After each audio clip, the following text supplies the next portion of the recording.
Power to change your life. He is committed to the mission of helping you transform and become a person of power, and it starts with his all-new system to change your situation. At the centerpiece of this life-altering collection is David Evans' groundbreaking training course. From ridiculous to radical to real, this means war. In this series, you will discover the steps to change. This series includes 2 powerful messages, each on winning the battle in your mind and cultivating a language of faith. That's 4 messages, 4 power-filled hours of material. If you want a better marriage, this series has the answers. If you want to achieve financial independence God's way, the secrets in this series will empower you to make it happen. If you want a life of power, anointing, and influence, this series will show you how to get it, and there's more. You're looking for serious, immediate results. So Bishop Evans will also include one of his best-selling messages called Weapon of Warfare. This classic teaching will build you up to start fighting in the spirit for what you deserve. This powerhouse collection, from ridiculous to radical to real, and Weapon of Warfare, will give you all the biblical strategies you need to change anything in your life. This collection will ship to you immediately with your gift today to David G. Evans Ministries. This ministry is revolutionizing the kingdom by empowering believers. Souls are being saved daily, and we need your help to grow this impact in a real way. Call now and sow your seed of just $35 for your transformation to help people around the world. Your $35 love gift goes straight to the front lines of ministry, providing help to those that need it most. Call now. Make the decision to get the power you need to change your life forever.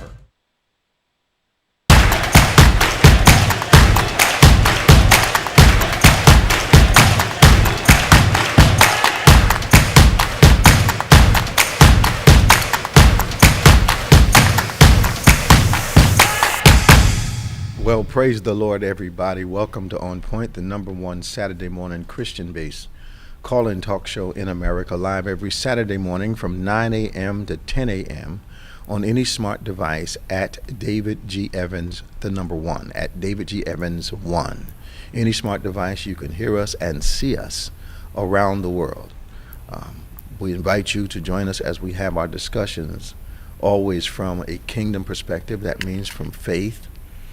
We talk about culture, we talk about religion, we talk about politics, we talk about sports, all those events that impact your life in a national and global type of impact. We are looking forward to having another vibrant conversation with you again. We ask you to give us a call toll-free around the world, 866-743-8267. That's 866-743-8267. That's 866-74-EVANS. Give us a call. We hear from people from around the nation, and occasionally we hear from those who join us from overseas. That's France and Africa, the islands, and Canada. That's not overseas, but outside the continental, what we know as the 50 states. We ask you to give us a call today. Let us hear your opinion on a variety of topics. Our world-famous co-host, Reverend Nicholas Smith, is with us again. Hey, man, how you doing? Good morning. Trying to make it, man. We're here. Yep. We're Always. here. That's our answer every Saturday. Yeah, we're here. We're here. Does it look like the weather's going to hold out for us today? Yeah, looks like it's going to be. Because I know they're saying 1%, but it seems like it's getting cloudier outside. Yeah, they said by noon the sun's supposed to come out. Okay.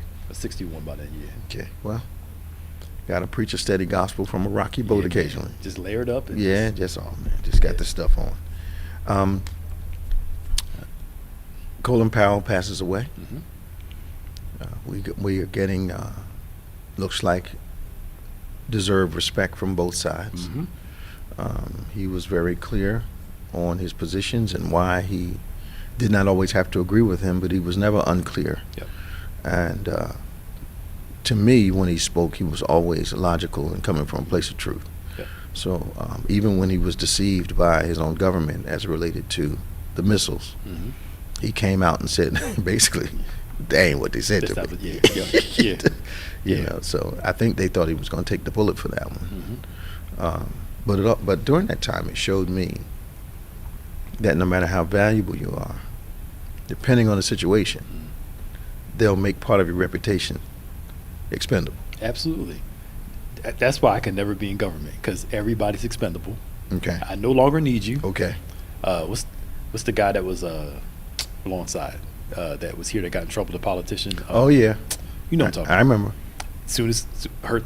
Obviously he must have said something Yeah. to hurt somebody. Yeah. All of a sudden, prison and just Yeah, he had been stepping on people for a long time. yeah.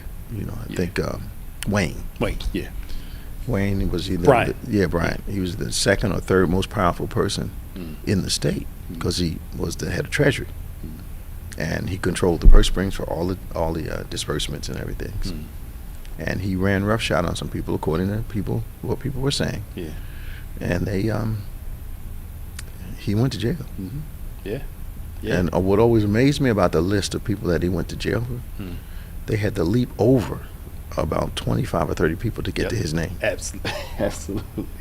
Absolutely. It's dog eat dog, man. But how did the top 25 stay safe? Oh, of course. And they leaped Yeah. over all of them doing the same thing he was doing. Yeah. The protection. He must have threw somebody off. I'm telling you what he did, man. He Yeah, was I know. running roughshod on I people. believe it. But anyway, but back to Colin Powell. Just, I mean, he was a hard line against Trump. Hmm. And did you see Trump's response? No, I didn't know he did. I didn't think he would. He is callous. What did and he like say? A petulant child. Let me see if I can find. Okay. But anyway, while I'm looking at that, I had a conversation with somebody. I just don't understand people's logic. Okay. So they're saying that the vaccine doesn't work because an Mhm. 84-year-old man that has cancer got COVID and died. It's funny you should bring that up because I'm like, come on, y'all. Yeah, Let's. yeah. The guy that I talked to yesterday, Hmm. that I was telling you off air that I had my first conversation with a real Trump enthusiast yesterday. I mean, I've had conversations with people that are in high positions regarding politics, but this man yesterday that I talked to told me that he would die for Trump, that he would literally die for him. And then I said to him, you know, because he's a believer, I said to him, well, what about, you know, God? And he tried to revise it, but the fact of the matter is, Pastor Nick, that he was the first guy that was like a January 6th kind of guy Yep. Mm-hmm. that I'd had a conversation with for at least 40 minutes. Yep. And really listen Mhm. to what he had to say. So you were getting ready to say something. Somebody said No, you're something. fine. Just- Now, what did Trump say about? This is what Trump said about Colin Powell. Okay. Wonderful to see Colin Powell, who made big mistakes on Iraq and famously so-called weapons of mass destruction, be treated in death so beautifully by the fake news media. Hope that happens to me someday. He was a classic rhino, even if that always being the first to attack other Republicans. He made plenty of mistakes, but anyway, may he rest in peace. Why did he feel like he had to say anything? For he's on the attack of anybody who's against him, Republican, Democrat, Okay. whatever. So people, where do I start? The conversation I had yesterday went all the way from, I refuse to call African Americans African American. Mm. Now he's talking to one. So what does he call you? Just American? He's simply saying that we're all Americans. I said no. I said No. so, you know, so in America, Mhm. there are Irish Americans, Italian Americans, Polish Americans, African Americans, Native Americans. I said in America, that's part of the language. Yeah. Well, it's just too divisive. I said, but don't you think it's disrespectful for if a Polish American person wants to be called Polish American? Yeah. You're not the one to disqualify their opinion. Yep. But he felt as though he had a right Yeah. to disrespect a person's opinion of themselves. Yeah. But at the same time, Yeah. he had a woman's point of view, my body, my choice. Mm-hmm. Yeah.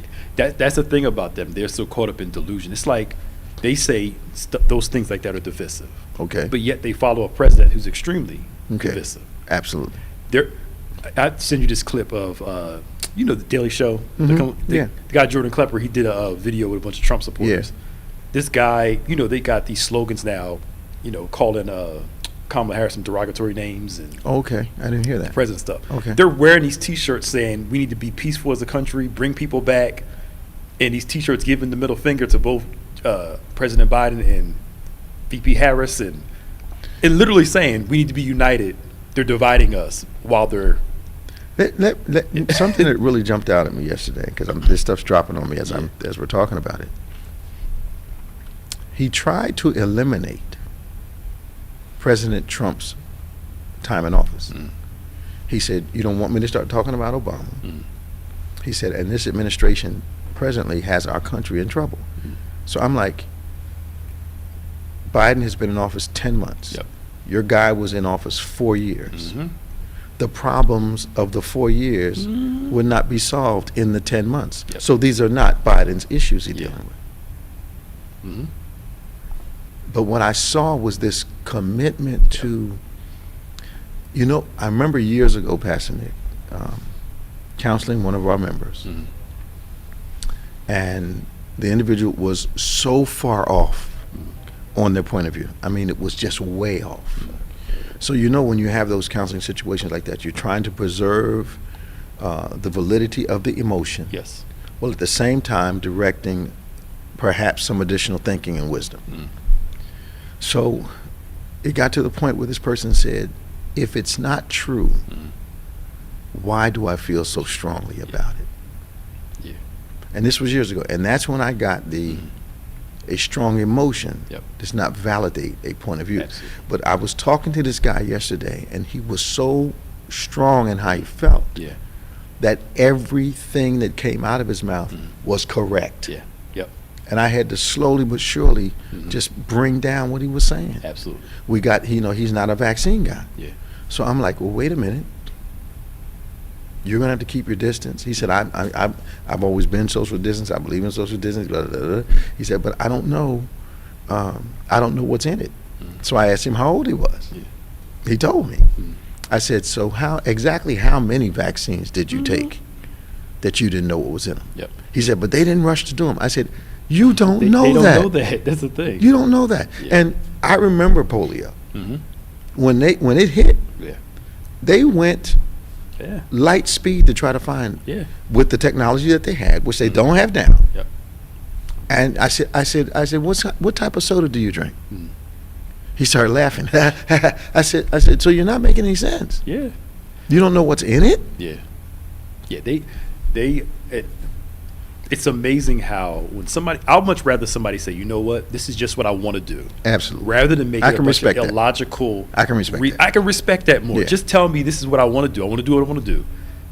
Because to me, sometimes when an extremely intelligent person gets real illogical in an area because of emotion, you're like looking at him like, who am I talking to? Because it's all emotion. All emotion. It doesn't have to make sense. Not at all. So explain to me your condensed perception of critical race theory, because I want to make sure when I tell you what he said that. Okay. What is it? Now, a condensed version is that America in itself is racist. Okay. It's founded on racism. Okay. The structure is racist. Okay. Towards certain groups of people. Okay. Right? And that it's a system, not talking about a specific white person. Right. So when we say white supremacy, we're talking about a structure, not individuals per se. That's what critical race theory, in a nutshell. All right. I mean, there's some stuff a little off, but in a nutshell, that's what it is. All right. So the guy I'm talking to yesterday, he says, Tom, we'll get to you in just a second, because I want to hear what you have to say about this. He says that they shouldn't be teaching critical race theory. But they're not teaching it in schools, number one. That's the first thing. They're not teaching it in school, but people like this guy I was talking to have been told that they're teaching. And I said, well, what are they teaching them to do? He said, they're teaching them to hate white people and teaching them to hate black people. I said, no, they're not. I said, my children attend a majority white school. I attended a majority white school. So we never were taught to hate anybody. Yeah. I said, but what you cannot decide to eliminate is the reality of America's history and why we're America. So he was looking at, I said, the Native Americans, slavery, Civil War, Boston Tea Party. I mean, all these things are a part of American history. I said, so we have to take responsibility for the history that we've created. Absolutely. And Arkansas or Alabama, one of them, said they're outlawing critical race theory. And somebody brought up the question again, where are they teaching it at? They're not teaching it in schools. They're not teaching it anywhere. It's a boogeyman that they're using. You got pastors and churches preaching on critical race theory. No. Most black people don't even know what critical race theory is. But they're saying it's one of the greatest dangers of the church. But because what they're doing is, and I give it to them, they're smart about it. Okay. They're lumping anything that's social justice, racially, into critical race theory. Well, that's really how they got the moral majority platform. It really was about segregation. But they said we need a more polarizing principle. Let's do abortion. That's how that got it. So now it's like, let's talk about abortion. Now let's talk about critical race theory. So anytime something happens unjust to a black person and you try to help out or say something, you have adopted critical race theory. But I think the other thing that gets me is that this guy I was talking to yesterday literally wanted to, he didn't realize what he was saying, or maybe he did. I don't want the fact that there was slavery in America talked about. So they're trying to eliminate it from the history books. I said, so you saying it didn't happen doesn't eliminate the fact that it happened to people that I'm related to. Absolutely. And you notice they never want to outlaw teaching on the Confederacy. No. Now, mind you, the Confederacy was illegal. It's one of the most anti-American things to ever occur. Absolutely. Right? Absolutely. But they want to teach on the glory of that and call slaves interns. Yep. They were happy. Yeah. No, they weren't. It amazes me the logic of people with racism, the vaccine. I talked to one guy. He's like, again, Colin Powell shows he's vaccinated, it doesn't work. Okay. I'm like, dude, first off, I know senior citizens that get the flu vaccine, get the flu, and still die. He's 84 years old with cancer. His immune system was already. The guy tried to run that argument on me yesterday. He tried to run that argument. Think clearly. I told him, I said, so for instance, I have high blood pressure. So I get COVID. Did the blood pressure kill me that I was managing? Thank you. Or did the COVID kill me? Thank you. He couldn't say anything. He stopped talking. Yeah. I said, you got to be kidding me. I said, so he tells me he goes out and buys the cow medicine because that's going to work. I said, do not put that in your body. Yes. It's poison. Yeah, you can die from that. Let's go to Tom from Fort Lauderdale. Hey, Tom, how you doing this morning? Good morning, Bishop. Good. Bishop, it's crazy. I know, man. Fox News, within 2 hours of Powell's passing away, said vaccine does not work, and this proves it. How did that prove it? Thank you. The guy yesterday I was talking to brought up the same point. Yeah. I said, do you know how many people have died from taking the flu shot? Do you know how many people have... I said, people have died. I said, every vaccine, there's some human being that will not be able to... That doesn't mean it doesn't work on the millions of other people that it's working on. And I'm like, plus he's 84 years old. The immune system of an 84-year-old is not like 20-something. Like, and come it wasn't on. 84 as much as... It's a cancer, the too. Cancer and the Parkinson's. Yeah. Right. Both those things weakened his immune system. Yeah. And that was the reason. I talked to a friend of mine the other night who went through COVID, spent 3 weeks in the hospital. And he at 52 or 3 years old, and he's still trying to recover. Yep, absolutely. And this was last January he had the thing. I just found out one of my classmates, 39 years old, just died of COVID last week. Okay. 39 years old. 39. I'm like, come on, y'all. But, what do I know? I think that what people are doing is grabbing a hold to any straw that will help substantiate the feeling that they're having. Because it doesn't make sense. I had talked with another member the other day, and I just don't want it. I just don't want it. So I said, okay, that's fine. It's fine. But they called me to see if I would support a religious objection. I said, I can't do that. She said, well, why not? Because we had clinics here to get vaccinated. Right. Oh. Yeah. Yeah. So that showed me how connected she'd been. Yeah. Yep. Yeah, it's amazing. One other thing, Bishop, you brought up a name of a person who's been in my father's home, and he was somewhat friends with. Who? Wayne Bryant. Did you? I served with Wayne on several committees. And you know that was Chris Christie's golden moment. Yeah, man. When he got Wayne. Yeah, that's true. Yeah, I think that's what catapulted him into the spotlight when that happened. One of the things that did. I mean, not only did he go to prison, he lost his bar license. Yeah, they disbarred him, but he was a tough guy here in Jersey, man, and he had the purse strings. He was the guy they had to go to get the money. Yeah. When they wanted to bill fund it and all, he was the guy. You know, I like the guy, so I'm not going to say, but I mean, he was people in school, you know, people on the payroll who weren't. So he was doing some things that weren't totally above board. But here's the thing. Chris Christie went after him with a vengeance. I don't know if you know this, Tom, but there was a list of about 38 people that were doing the same thing. Yep. And there were 25 or 26 people ahead of him on the list. Mm-hmm. They jumped from 1 to 28, I think it was. I can't remember clearly.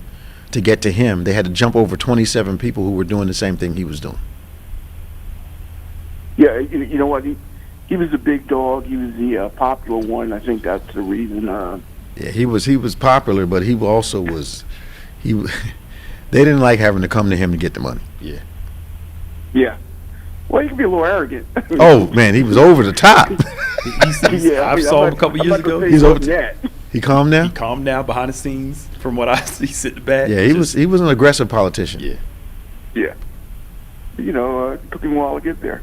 But like again, the same with Colin Powell, unbelievable. With Trump saying what he had to say, and it was only within hours of him passing away that Trump post this craziness. I'm amazed that when I was talking to the Trump supporter yesterday, he said America was divided, but he would not say that President Trump had anything to do with the president division. They never want to admit that. Never. But I mean, it's just so obvious. Yeah. Okay. Well, go ahead. So they had one guy in this one video. Sorry, Tom. Yeah. This one guy in the video. Hold on. One guy in the video. He said Trump is still the president right now. Okay. Because in their minds, he's still running things behind the scenes. So the guy asked him, so is Trump responsible for Afghanistan debacle? He's so. Oh no, he's not responsible for that. And he's like, well, if he's running things, why is he not? They are delusional. Wow. I thought it was a little embarrassing that the guy that was talking to me yesterday, I've known him 20 years. I was compassionate and embarrassed for him at the same time, because he was simply repeating platitudes. Yep. You know, the state this country's in. Well, what state is it in? Yeah. Well, you know, this administration. What has this administration done? Yeah. They've been able to pass what? One piece of legislation? Yep. Yeah. Tom, what were we going to say? Sorry, Tom. Critical race. Yeah. Just real quick. I'm starting to see Native Americans, Asians, and others get in the conversation, because I know Caucasians are getting tired of hearing black. Right. But when it's in your face with Asians, especially Native Americans, you have to look at it and go, this is a fact of what happened in this country. You're right. They don't want to deal with that part of our history. We had a civil war. Yeah. Germans don't, in Germany, you would say what you want about Hitler, but there were some great generals like Rommel and others, but they don't put them in this high esteem of some great person, because they were on that side that was the wackos. Right.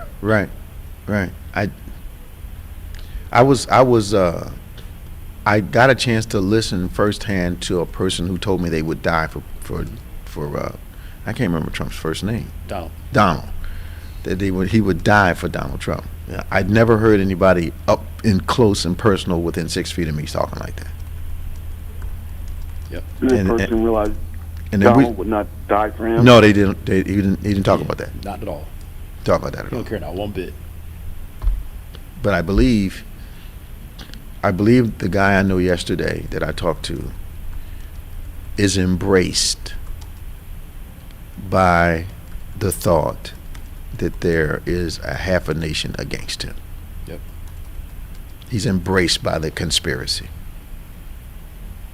And it feels warm to him. So. How you feeling, Tom? You mending? You doing better? Feeling great. I'll be up that way hopefully Thanksgiving, if not earlier. But Okay. Feeling good. Good Hopefully to this pandemic thing is cooled down by then. Oh man, hopefully it will be, but they're acting silly out in public, man. So I don't know. I'm pushing plans. It may be Christmas. I'm not going to jump on a plane until No, sir. until things are No, right. sir. Friend of mine called me last week saying, would I participate in something? I said, you're going to be able to do a Zoom? He said, yeah. I said, because I'm not flying. I don't blame you. I'm not flying. Nope. Too many people. I'm waiting. I'm sitting back looking. Yeah, too many people depending on me, and everything they're asking me to do, I can do much later. So it's not the end of the world. Mm-hmm. All right, man. Tom, take it easy, man. Hey, take care. All right, talk to you. 866-743-8267 at 866-743-8267. Give us a call. This is On Point, the #1 Saturday morning Christian-based call-in talk show in America, live every Saturday morning from 9 a.m. to 10 a.m. Any smart device at David G. Evans. Well, text somebody, inbox them, give them a call. Jump on the conversation. We got Danny from Lauderhill, Florida, and Robin from Delaware. Let's go to Danny. Good morning, Danny. How you doing? Good morning, Bishop. How you doing this morning, Pastor Nick? Hey. Good to hear from you, man. What's on your mind today? I just wanted to listening in, and I just wanted to contribute things that bring up to date what's going on into the state here. Some time ago, the president to our former vice president, he said that he was not going to run for the presidency because he wanted to spend time on this critical race theory. And I thought it was very odd. And, looking into what they were plotting and planning and what they want to do, they would want to rewrite everything and then change the theories on actually what happened instead of telling the story.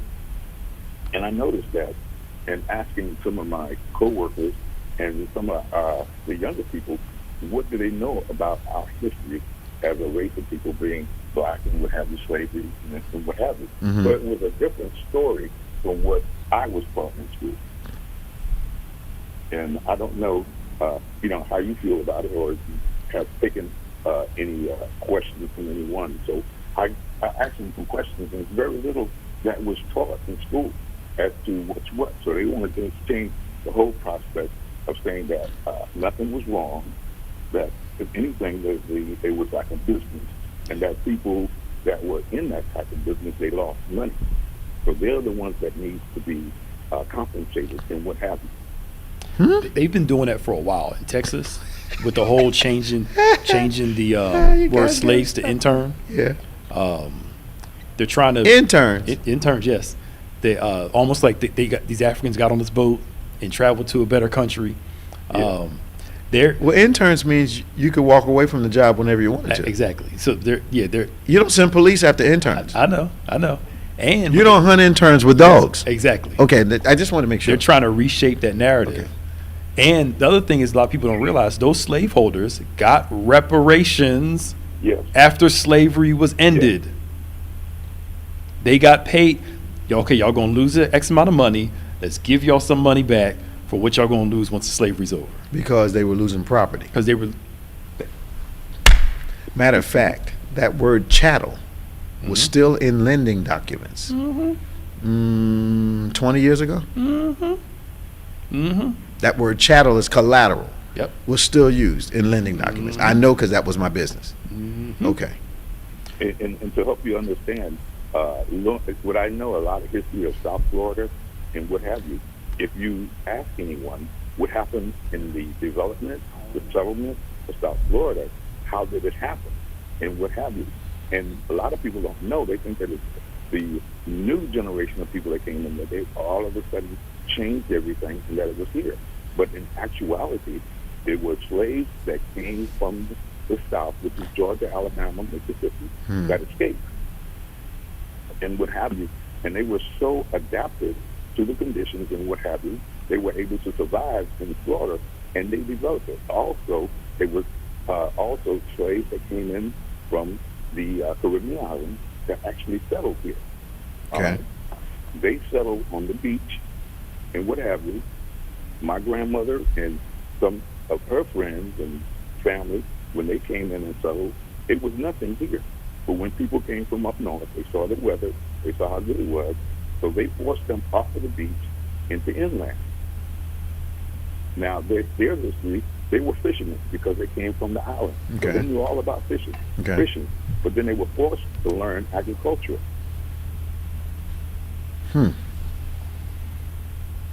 But they were not compensated when they were moved off of the beach. Of course not.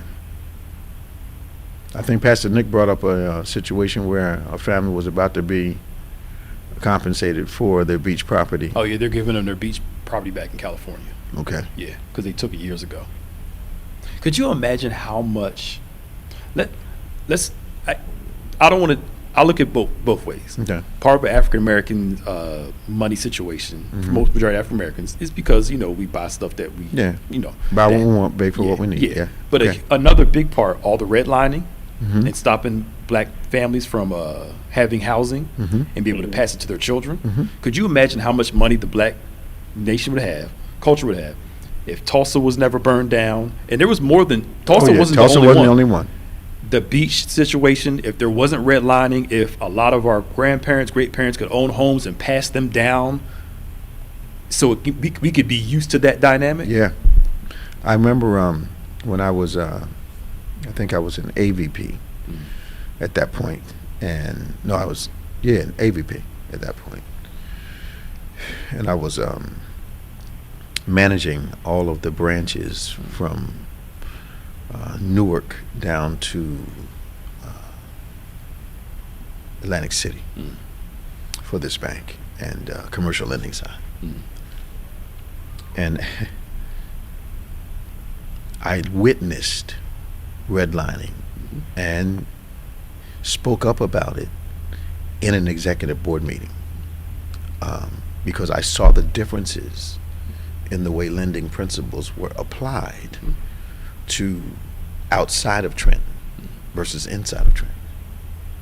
Outside of Trenton, he's a good guy, $2 million on his signature. Inside of Trenton, your house, your children, your assets, your signature, and I brought it up at a meeting. I said, wait a minute, what's the difference between this guy, who's a good customer with money in the bank, and this guy who just filed bankruptcy? Yep. The meeting stopped. But they're still doing it now too. Black couples, black people, when they're selling their house, majority of times take all the pictures down because they value the house based off who lives in the house, and they're still doing this presently. Wow. This one couple, they had all their pictures up. They came in, valued their house at a certain rate. They got another company, took all the pictures out, came back, used a white person, boom, values went right up. Wow. So even presently, people are still trying to do this mess. Well, I'm not sure that President Trump was comfortable moving in a house that President Obama had occupied for 8 years. Yeah, I'm that. How's my sister doing, man? Great, tremendously good. That's right, Danny. Brag. Please give her my love, okay? Okay, thank you once again, Pastor Nick, staff, Bishop. You all, we really love you. God bless you. God bless you, man. Talk to you soon. All right. We got Jay from Delaware. We're going to Robin from Delaware. Hey, Robin, how you doing? Hey. Good morning, Bishop. Good morning, Pastor Nick. Hey. Good to how hear. Y'all doing? All right, good to hear from you. Good to hear your voice too, Bishop. And anytime you forget former President Trump's first name, think of Donald Duck. No, God forgive me. I've been under y'all too long. I'm throwing shade now. Okay. Yeah, I know. Yep. But I just wanted to make a comment. Pastor Nick was just talking about the Tulsa. I never knew about the 1921, May 31st, that we had a black Wall Street. So I was talking to someone this morning that I picked up, and he was telling me, he sent me the article so I can read. But Could it be that they see all of that wealth that's going to be coming back to us, and that's why they're nervous that they will not be the majority any longer? Well, I kind of think you're kind of mixing two things a little bit. The fact that the shading of America has been definitive and is already there is why you're seeing a lot of this, I say, illegal tactics to gain control or maintain control, because the majority is now a minority in America. The former majority is now a minority in America, and so this is where you're getting a lot of this angst regarding people's right to vote and all this other stuff. But at the same time, like Pastor Nick is saying, there's a lot that was taken from American Indians, Native Americans, a lot that was promised to, some taken away from African Americans. There's a lot of reparations that are due. They've satisfied some of the Native American, they think, with these casinos. And millions of dollars are being created, jobs are being created, the whole 9 yards, wealth is being created.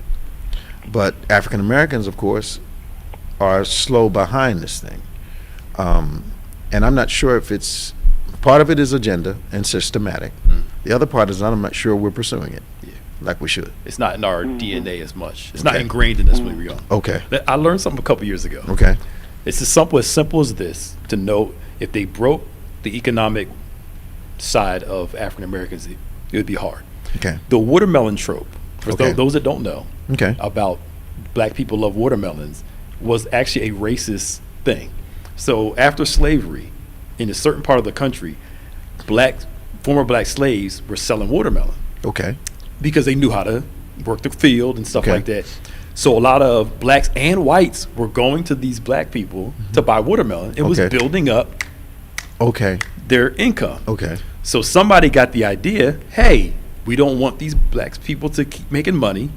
So they start saying, black people love watermelon, black people love watermelon, black people love watermelon. And the more they define watermelon around black people, the less white people start eating it, or they wouldn't eat it and buy it from other black people. Wow. So the whole watermelon trope started from a racist thing to break the back economically of black people. Making too much money. Making too much money, so let's make watermelon a black thing so white people will stop buying it from them. Wait a minute, Robin. I got to ask Pastor Nick this question. With decades of that systematic shrinking of opportunity, has that been part of the cultural reason that crime has been an alternative? Yes, because again, if I keep trying to get my way up, it's easier to either steal, so on and so. But they've still studies. The more impoverished the area is, no matter what race you are, the more crime goes up. But then there's really a cycle created. Because what I do is diminish your possibilities, encourage you to something illegal. I build prisons that make money so you can go there. So it's systemic. It's a vicious cycle, and that's what some of what critical race theory teaches. The new Jim Crow book talks about how, and they did it in the 13th, the Netflix thing, that prison is the new slavery. They never outlawed it. They just figure out how to lock them all up so we can get them to work for free for us again. I actually think the ghetto is part of the new slavery. Yeah, it is. It is. Because as long as you stay fenced in and don't come out of your neighborhood, we're pretty good with you there. So Robin, you said you had one more question?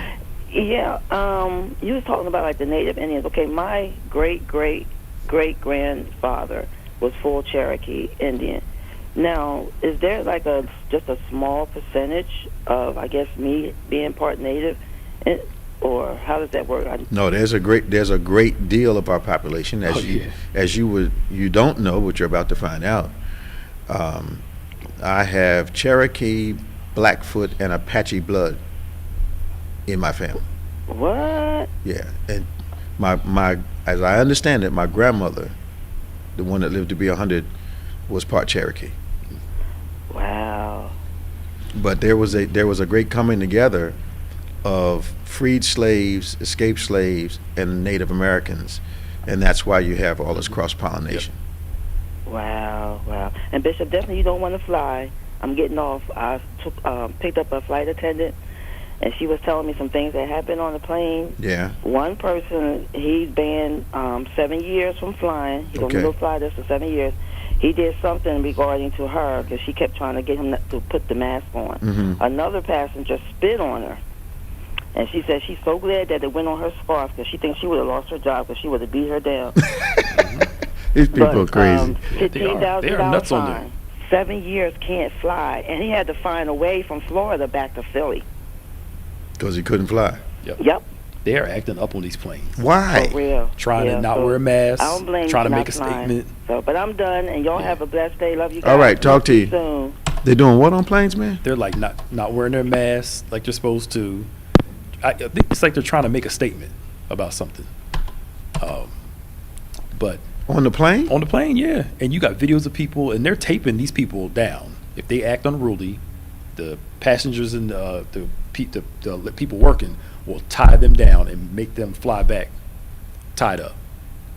I'm serious, and I don't blame them either. No, because you can't have misbehaving people up in 30,000 feet. No. Let's go to Jay from Delaware. Jay, man, how you doing? Jay, Hello. Hey, Jay. Good morning, gentlemen. How are you? Man, good to hear your voice. How you been, man? I'm good. I've been good. Been kind of laying low. yeah, man, we've heard from you. Jay, your laying low is a little different than everybody else's, man. That means you've been working hard. Yeah. Couple things this morning. Colin Powell, an incredibly, just one of the kindest men I've ever met in my life. Okay. My dad was a sergeant major in the Army Mhm. back in the 90s, before he got out, in the late 80s, early 90s. And I needed to interview somebody from the military. Okay. And my dad arranged for me to meet, and I got 25 minutes of uninterrupted time with the general. Wow. And he was just so gracious and kind and engaging. And I was in high school, Man. probably in the 10th grade at the time. Okay. And I was up early the day he passed, or they sent the information. I was just in shock. And, but he was a good guy. And then when I heard Trump's comment, oh, man. Set you off a little bit? I couldn't even believe it. I put nothing past them. Nothing past This him. guy is just insane. Yeah. And he's going to be the downfall of the Republican Party. I believe that with all my heart. These people are still loyal to him. They still believe the lie, even after the audits in Arizona and other places, and it's insane. Jay, how do you have an audit and then discredit your own audit? How does that happen? right. You say, okay, I'm going to audit. Okay, go ahead and audit. Then you do the audit, and then all of a sudden you discredit your own audit. It makes no sense to me. It's insane. It's insanity is what it is. The other things that you did not mention today, the Supreme Court on qualified immunity for police officers. What did they say? I didn't see that. They didn't even want to touch it. They wouldn't touch it. And as a matter of fact, it was actually a unanimous decision on all of the justices to keep it as it is. Huh? Yeah, it's going to take an act of Congress to actually change that. Wow. Yeah, it was very shocking to me when I read it. And they kept it quiet because I got it as kind of a news break blurb. And it was like, wait a second, how come this isn't all over the news? And it's out there. You're trying to tell me that they just decided to do nothing? To do nothing. With unanimous consent from all of the justices. I don't believe him. I believe it. There has to have been an established precedent of such egregious abuse of power. And they cited cases. And it had to be such an egregious abuse of power, and they had to have some type of precedent in order for it to not qualify for the immunity. Mm. I was just like, wow. So people dying hasn't been enough? I mean, what value are we placing on human life if people's lives being lost is not enough to motivate them? Yeah. It's the politics of today. It's insane, and I don't really understand it anymore. I try not to even tune into it anymore. I'm waiting to 5 years off grid to sit. I'll be someplace where there's no phones, no internet, and just be away from it. It's very scary. To say the least. What is the Supreme Court in place to do right now? It seems like they're doing nothing, and because because the balance of the court is so uneven right now. Yeah, we should expect some pretty strange things ahead. Yeah, we're going, especially with this abortion one coming up. Yeah, that's going to be an interesting thing. So they're not even going to touch that. Well, it says they're going to hear arguments on the 1st, right? November 1st, yeah, they're going to start hearing arguments. Yeah, they're going to hear arguments, but I don't know if they're going to go through with anything. But I don't know. I have mixed views on abortion. I don't necessarily believe in the practice of abortion, but I also don't believe in the government's intrusion in the decision making of women. Yeah. That's my personal opinion and belief on it. And what they're doing there was just in speaking of work, there was just a case about an illegal immigrant detained in the United States getting an abortion, and a whole big thing went through it. I mean, they eventually allowed this person to get an abortion, but the fight surrounding it was crazy. My last comment this morning, we're talking about black economic wealth. Mm-hmm. You know, African Americans are the greatest consumers in this country. Yep. Absolutely. Yep. And I was looking, it's funny, somebody touched on it, but I was reading some statistics just recently about black buying and how we outspend the rest of the country in certain product categories. If we pooled our money the right way, you know, I know we had these national blackout days and things, but if we just gonna go back and spend tomorrow, that's the point. It's not gonna make a difference. They never make sense to me. They never make sense. Like, so you're not gonna buy anything for 12 hours today. Yeah. Then you gonna spend it all. Come on. You're gonna go back and buy what you didn't buy the next day. Thank you. Just come on. It's stupid. But we don't spend with black businesses. It's true. And at least not enough. Well, it's why they've discovered that if they put a box store 10 miles out of town, we'll populate that box store and starve the store that's in town. Yep. Oh, yeah. I used to work for Family Dollar years ago, and the strategy was to go in to urban markets to go after those dollars. Absolutely. And that's why you see them everywhere they are. Yep. And it's the Wawa platform. Yep.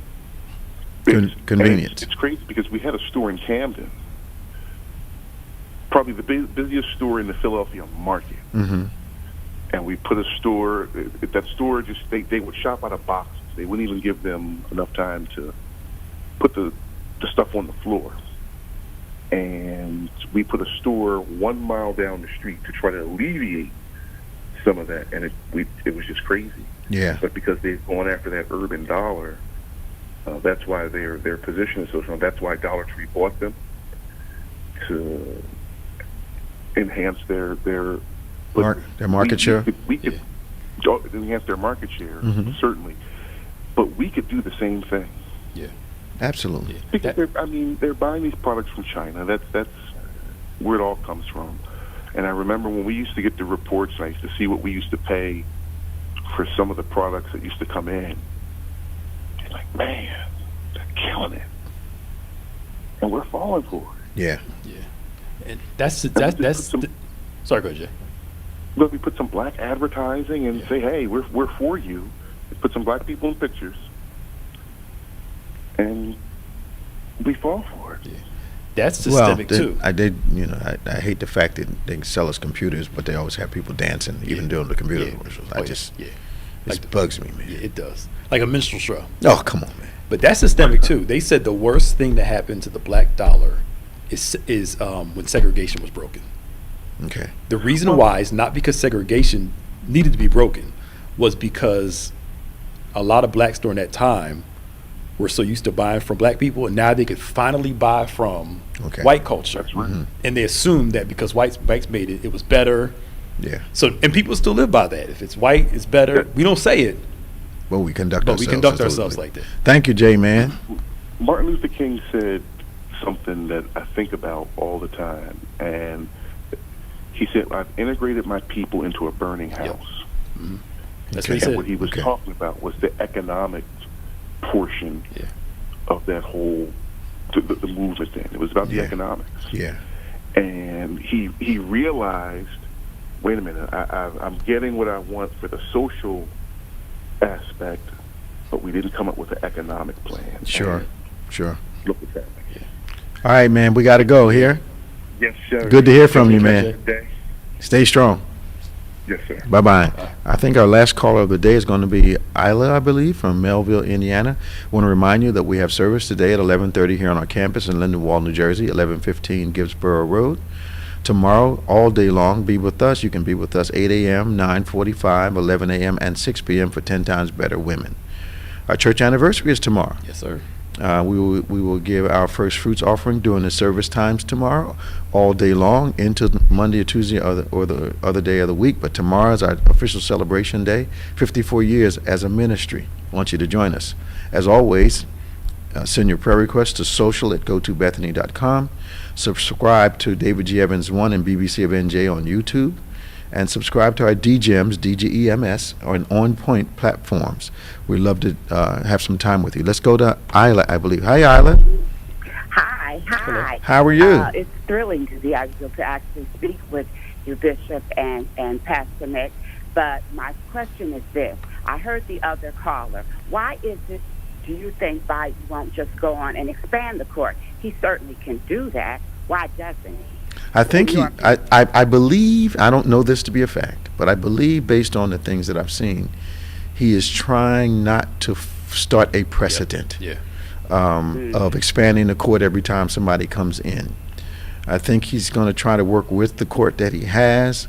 I think a lot of things that we're dealing with, we're not going to get the things done that we want to get done over the next 4 years if they don't change some of the procedural ways that we're doing things. And I think that there is an amount of heat that can be put on the Supreme Court. I find that they are basically inactive or leaning in directions that are not consistent with the majority of public opinion. They seem like they're almost ineffective at this point.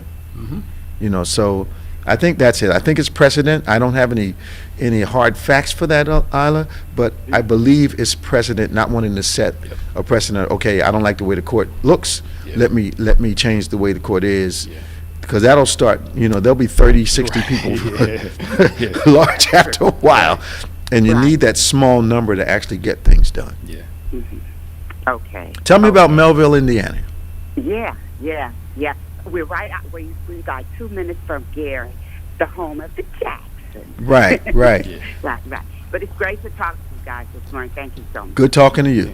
Okay. Bye now. Bless you. That was Isla. I don't think we've ever taken a call from Melville before. No, I've never heard of Belleville.